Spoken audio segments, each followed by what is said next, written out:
Primeiro relato.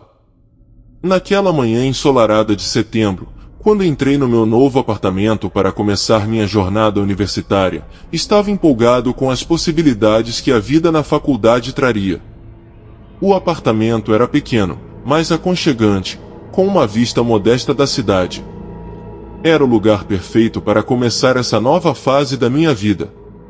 Nas primeiras semanas, tudo parecia tranquilo. Fiz amizades na faculdade, explorei a cidade e estabeleci minha rotina. No entanto, à medida que as folhas das árvores começaram a cair e o outono se instalou, comecei a notar algo estranho. À noite, os corredores do apartamento ficavam mergulhados em uma escuridão opressiva. Sons desconcertantes ecoavam pelas paredes, como sussurros distantes. Minha respiração se tornava visível, mesmo com o aquecedor funcionando. Os acontecimentos bizarros não demoraram a se intensificar. Objetos se moviam sozinhos, prateleiras caíam inexplicavelmente e as luzes piscavam de forma intermitente e ameaçadora. No começo, eu tentava racionalizar tudo, atribuindo essas ocorrências a problemas elétricos ou ao estresse da faculdade, mas não havia explicação lógica para a sensação de que alguém, ou algo, estava me observando constantemente. No auge do meu tormento, comecei a experimentar pesadelos terríveis. Eu estava preso em um pesadelo recorrente onde um vulto sombrio se aproximava de mim, sua presença sufocante e aterradora. A linha entre sonho e realidade começou a se desfazer, e eu estava perdendo a minha sanidade. Decidi buscar ajuda. Contratei um especialista em fenômenos paranormais, que conduziu uma investigação minuciosa no apartamento. Seus equipamentos capturaram evidências de atividade paranormal, confirmando minhas suspeitas. Estava lidando com um espírito atormentado, preso ao apartamento e determinado a me perturbar. Junto ao especialista, iniciamos um processo angustiante para libertar o apartamento dessa presença sinistra. Realizamos rituais e orações, tentando acalmar o espírito inquieto e entender sua história. À medida que mergulhamos mais fundo, descobrimos que o espírito era de alguém que havia morrido em circunstâncias trágicas no apartamento décadas atrás. Foi uma jornada assustadora, enfrentando a ira do espírito e desvendando sua história.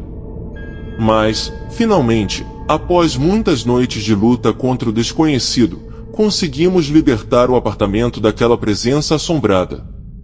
A sensação de triunfo foi avassaladora, mas também carregada de compaixão pelo espírito que finalmente encontrou a paz.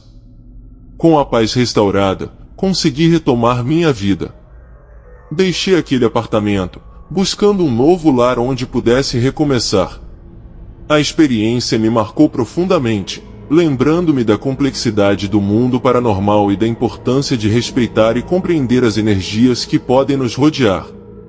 Enquanto a faculdade continuou, eu carreguei essa lição comigo, lembrando-me de que o desconhecido pode ser uma força poderosa e imprevisível em nossas vidas.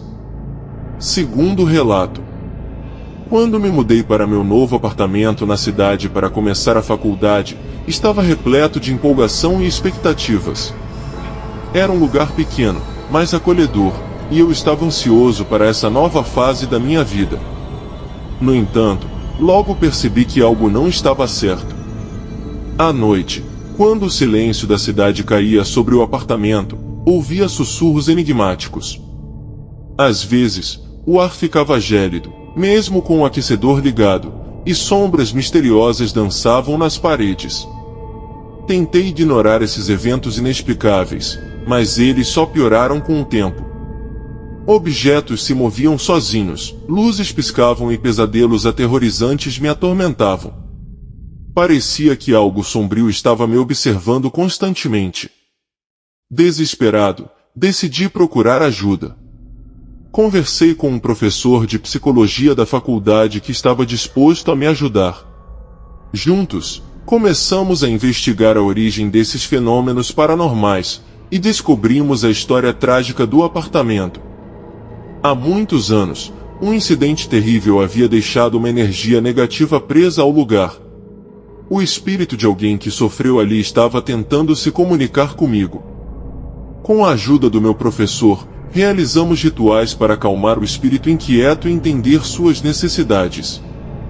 Foi uma jornada angustiante, enfrentando a presença assombrada e tentando encontrar uma solução para esse enigma. No final, após muitas noites de luta contra o desconhecido, conseguimos libertar o apartamento daquela presença sinistra. Pensando que estava finalmente livre do pesadelo, mudei-me para uma casa antiga em um bairro tranquilo. No entanto, eventos estranhos começaram a acontecer novamente. Os sussurros, as sombras e os objetos em movimento retornaram, mesmo que eu estivesse em um lugar totalmente novo. Chocado e confuso, procurei novamente a ajuda do meu professor de psicologia. Ele conduziu uma investigação mais profunda e fez uma revelação surpreendente. A presença assombrada não estava ligada ao apartamento, mas sim a mim. Ele explicou que eu era sensitivo a energias paranormais e que a presença estava de alguma forma ligada a mim. Isso explicava por que os eventos sobrenaturais me seguiram para minha nova casa. Determinado a encontrar uma solução, meu professor e eu realizamos rituais mais intensos e finalmente desvendamos a mensagem que o espírito estava tentando me transmitir. Era uma mensagem pessoal, algo que eu precisava enfrentar e resolver em minha própria vida. À medida que eu enfrentava meus próprios demônios internos, a presença paranormal começou a se acalmar, a atividade sobrenatural diminuiu gradualmente, e eu finalmente encontrei a paz que buscava.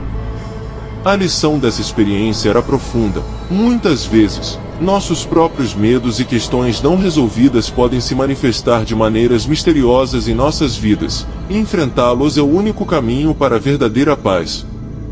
Agora, eu era grato pela presença assombrada que me forçou a encarar meus próprios demônios internos e a encontrar uma resolução. Terceiro relato. Mudar-me para a casa onde minha avó passou seus últimos anos de vida foi uma decisão que não tomei de ânimo leve. A casa, uma construção antiga de madeira e pedra, estava impregnada de memórias e histórias familiares que remontavam a gerações passadas. Quando herdei a casa após o falecimento de minha avó, estava prestes a mergulhar em uma jornada única, repleta de desafios emocionais e experiências que eu jamais poderia ter previsto. Nos primeiros meses, tudo parecia calmo e sereno.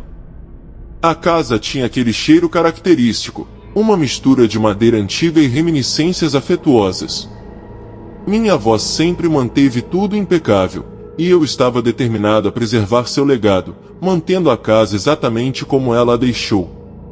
No entanto, com o passar das semanas, comecei a notar coisas estranhas. À noite, sons sutis de passos ecoavam pelos corredores vazios, e ocasionalmente, eu jurava ouvir a voz suave de minha avó chamando meu nome. Em algumas noites, a luz do corredor piscava de maneira inexplicável, como se ela estivesse tentando chamar minha atenção. Meus amigos e familiares atribuíram esses eventos a uma combinação de meu estado emocional e a nostalgia da casa. Mas eu sabia que era algo mais do que isso. Uma noite, enquanto estava na cozinha, vi claramente uma sombra passar pela sala de estar, e a temperatura pareceu cair instantaneamente. Era um frio que não podia ser explicado, mesmo com o clima ameno do lado de fora. Decidi que era hora de investigar a história da casa e conversar com parentes mais velhos. Eles confirmaram que minha avó tinha uma conexão profunda com a casa e que, após sua morte, parecia persistir de alguma forma. Alguns acreditavam que era sua maneira de cuidar de nós, enquanto outros pensavam que ela tinha algo importante a nos dizer. Determinado a compreender o que estava acontecendo, comecei a me abrir para a possibilidade de que minha avó estava tentando se comunicar comigo. Passei noites inteiras sentado na sala de estar, relembrando os momentos que compartilhamos, esperando ouvir sua voz ou sentir sua presença. E então, uma noite, aconteceu. Enquanto eu estava sozinho na sala, ouvi claramente a voz de minha avó sussurrando meu nome. Arrepios percorreram minha espinha, mas eu não estava com medo. Era uma sensação de conforto, como se ela estivesse lá para me proteger e guiar. Nos dias que se seguiram, comecei a ter conversas silenciosas com ela, compartilhando meus medos, sonhos e desafios. A casa tornou-se um lugar de conexão espiritual, onde eu podia sentir sua presença e receber conselhos sutis em momentos de indecisão. E agora? Enquanto eu continuava a me comunicar com minha avó, comecei a perceber que as mensagens que ela estava transmitindo não eram apenas palavras de conforto. Ela parecia estar me alertando sobre algo que estava errado na própria casa. Decidi investigar mais a fundo, e com a ajuda de um paranormal experiente, descobrimos um segredo oculto sob o piso da sala de estar. Ali, encontramos um diário antigo de minha avó, onde ela detalhava uma série de eventos misteriosos que haviam ocorrido na casa décadas atrás. Ao examinar mais a fundo, percebemos que a casa era, na verdade, construída sobre um antigo cemitério indígena, que havia sido perturbado durante a construção da residência. Acreditava-se que a energia desses espíritos perturbados estava causando os fenômenos paranormais na casa. Com essa revelação chocante, trabalhamos juntos para realizar um ritual de reconciliação com os espíritos indígenas. À medida que a cerimônia acontecia, os eventos sobrenaturais na casa começaram a diminuir. A energia estava finalmente se acalmando, e minha avó parecia mais em paz. Este novo final revelou que minha avó não estava tentando apenas se comunicar comigo, ela estava tentando me proteger dos espíritos perturbados que habitavam ali.